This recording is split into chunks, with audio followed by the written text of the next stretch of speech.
ಅಶ್ವವೇಗ ನ್ಯೂಸ್ಗೆ ಸ್ವಾಗತ. ನಾನು ಗಂಗಾ ಜಾಧವ್. ಇತ್ತೀಚಿನ ದಿನಗಳಲ್ಲಿ ಯುವ ಮನಸ್ಸುಗಳು ಹೆಚ್ಚಾಗಿ ಮೊಬೈಲ್ ಅನ್ನ ಆನ್ ಮಾಡಿದ್ರೆ ಸಾಕು, ಇನ್ಸ್ಟಾಗ್ರಾಮ್, ಫೇಸ್ಬುಕ್ ಇದನ್ನ ಬಳಸ್ತಾರೆ. ಯುವ ಮನಸ್ಸುಗಳು ಅಷ್ಟೇ ಅಲ್ಲ, ಎಲ್ಲರೂ ಕೂಡ ಫೇಸ್ಬುಕ್, ಇನ್ಸ್ಟಾಗ್ರಾಮ್ ಬಳಸದೇ ಇರೋದಕ್ಕೆ ಸಾಧ್ಯನೇ ಇಲ್ಲ. ಈ ಒಂದು ಭಾರತದಲ್ಲಿ ಈ ಎರಡೂ ಆ್ಯಪ್ಗಳಿಂದ ಹೆಚ್ಚಾಗಿ ನಮಗೆ ಅನುಕೂಲಕ್ಕಿಂತ ಅನಾನುಕೂಲಗಳೇ ಕಂಡು ಬರ್ತಾ ಇರುವಂಥದ್ದು. ಈ ಒಂದು ಅನಾನುಕೂಲಕ್ಕೆ ಸಂಬಂಧಪಟ್ಟಂತೆ ಕೇಂದ್ರ ಸರ್ಕಾರದಿಂದ ಈಗ ಮಹತ್ವದ ನಿರ್ಧಾರವನ್ನ ಕೈಗೊಳ್ಳಲಾಗ್ತಾ ಇದೆ. ಭಾರತದಲ್ಲಿ ಬ್ಯಾನ್ ಆಗುತ್ತಾ ಇನ್ಸ್ಟಾಗ್ರಾಮ್, ಫೇಸ್ಬುಕ್, ಸೋಷಿಯಲ್ ಮೀಡಿಯಾಗಳನ್ನೆಲ್ಲ ಬಂದ್ ಮಾಡ್ತಾರಾ ಮೋದಿ?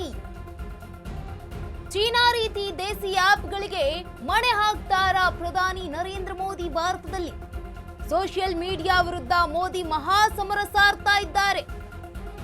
ಜನರ ಸುರಕ್ಷತೆಗಾಗಿ ಪ್ರಧಾನಿ ಮೋದಿಯಿಂದ ಕಠಿಣಾತಿ ಕಠಿಣ ರೂಲ್ಸ್ ಈಗ ಜಾರಿ ಆಗ್ತಾ ಇದೆ.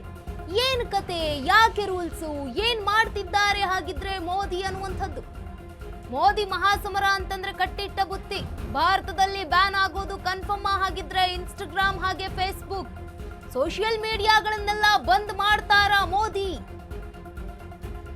ಚೀನಾ ರೀತಿ ದೇಸಿ ಆಪ್ಗಳಿಗೆ ಮಣೆ ಹಾಕ್ತಾರಾ ಪ್ರಧಾನಿ ಮೋದಿ ಅನ್ನುವಂಥದ್ದು.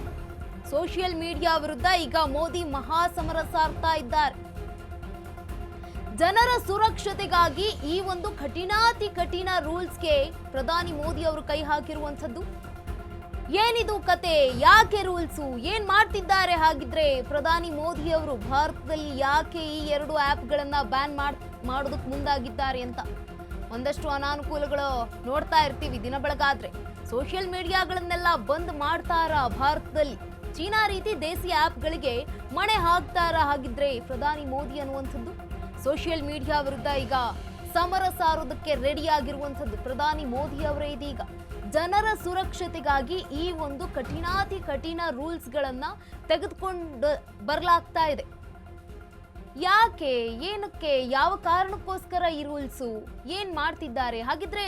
ಈ ಒಂದು ಇನ್ಸ್ಟಾಗ್ರಾಮ್ ಆಗಿರ್ಬೋದು ಅಥವಾ ಫೇಸ್ಬುಕ್ ಆಗಿರ್ಬೋದು, ಒಂದಷ್ಟು ಬೇರೆ ಬೇರೆ ವಿದೇಶಿ ಆ್ಯಪ್ಗಳು ಭಾರತದಲ್ಲಿ ಆಗಿದ್ರೆ ಇನ್ಮುಂದೆ ಬ್ಯಾನ್ ಆಗುತ್ತಾ, ಇರೋದಿಲ್ವಾ? ಇದೇ ಈಗ ಆಗ್ತಾ ಇರುವಂಥದ್ದು ಚರ್ಚೆ.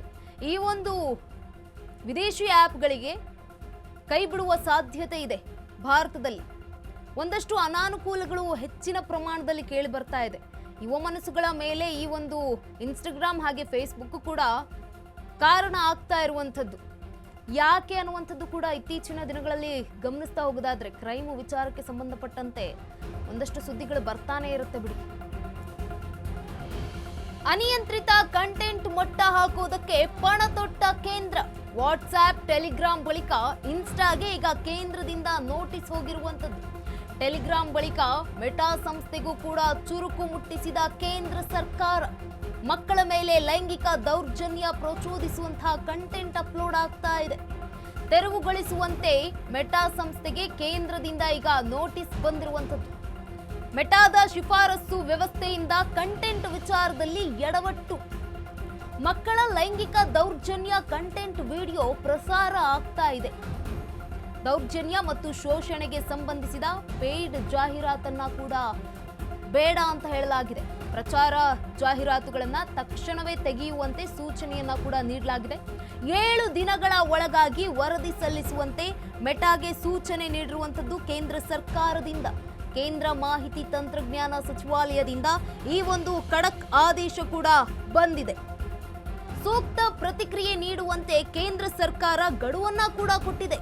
ಇನ್ಸ್ಟಾ ಆಲ್ಗರಿದಮ್ಗಳು ಈಗ ಟೆಲಿಗ್ರಾಮ್ ಲಿಂಕ್ ಕಡಿವಾಣ ಆಗ್ತಾ ಇರುವಂತದ್ದು.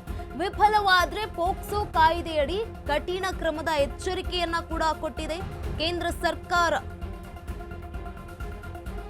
ಜಾಲತಾಣ ಕೇವಲ ಮಧ್ಯವರ್ತಿ ಅಂತ ಹೇಳುವಂತಿಲ್ಲ ಅಂತ ಕೂಡ ಹೇಳಿದ್ದಾರೆ.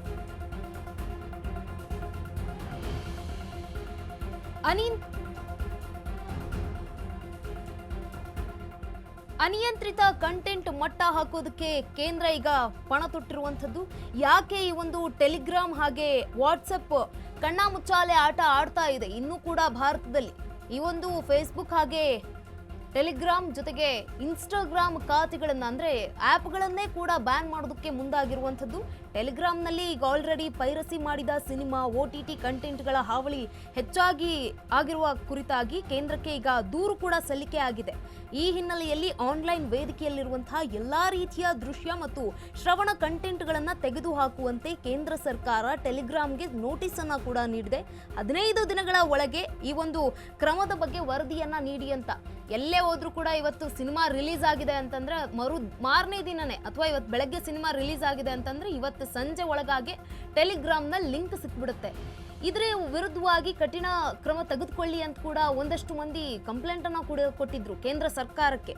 ಇದೀಗ ಅದನ್ನ ಮಟ್ಟ ಹಾಕೋದಕ್ಕೂ ಕೂಡ ಈಗ ಕೇಂದ್ರ ಸರ್ಕಾರ ಮುಂದಾಗಿರುವಂತದ್ದು. ಜೊತೆಗೆ ವಾಟ್ಸಪ್ ಅಲ್ಲೂ ಕೂಡ ಒಂದಷ್ಟು ಅಪಪ್ರಚಾರಗಳು ಆಗ್ತಾ ಇರುವಂಥದ್ದು. ಮತ್ತೊಂದು ಜನಪ್ರಿಯ ಮೆಸೇಜಿಂಗ್ ಹಾಗೂ ವಿಡಿಯೋ ಕಾಲಿಂಗ್ ಅಪ್ಲಿಕೇಶನ್ ಆಗಿರುವಂತಹ ವಾಟ್ಸಪ್ ವಿಶ್ವದಾದ್ಯಂತ ಕೋಟ್ಯಾಂತರ ಜನರಿಂದ ಬಳಕೆ ಆಗ್ತಾ ಇದೆ. ಇತ್ತೀಚೆಗೆ ಖಾತೆದಾರರು ತಮ್ಮ ಹೆಸರಿನ ಬದಲು ಯೂಸರ್ ನೇಮ್ ಸೌಲಭ್ಯ ಬಳಸಿ ಯೋಜನೆ ಪ್ರಕಟಿಸಿತ್ತು. ಇದಾದ ನಂತರ ಆನ್ಲೈನ್ ವಂಚನೆ, ಬೇನಾಮಿ ಖಾತೆ ಅಪಾಯ ಹೆಚ್ಚಾಗಬಹುದು ಅಂತ ಮನಗಂಡು ಕೇಂದ್ರ ಯೋಜನೆಯ ಬಗ್ಗೆ ವಿವರಣೆ ನೀಡುವಂತೆ ಇದೀಗ ವಾಟ್ಸಪ್ಗೂ ಕೂಡ ಖಡಕ್ ಸೂಚನೆಯನ್ನ ನೀಡಿರುವಂಥದ್ದು.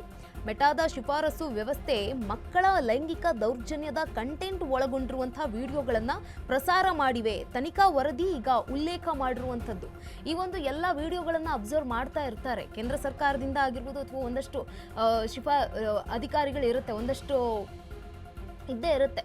ಅವೆಲ್ಲ ನೋಡಿದಾಗ ಈ ರೀತಿಯಾಗಿ ಕಂಟೆಂಟ್ಗಳು ಸಿಕ್ಕಿದೆ. ಇದು ತುಂಬಾನೇ ಅಪಾಯಕಾರಿ, ಮಕ್ಕಳ ಮೇಲೆ ಹೆಚ್ಚಾಗಿ ಈ ಒಂದು ಪರಿಣಾಮ ಬೀರುವಂಥದ್ದು. ಇದರ ಆಧಾರದ ಮೇಲೆಯೇ ಇದೀಗ ಕೇಂದ್ರ ಸರ್ಕಾರ ಕಠಿಣ ಕ್ರಮಕ್ಕೆ ಮುಂದಾಗಿರುವಂಥದ್ದು.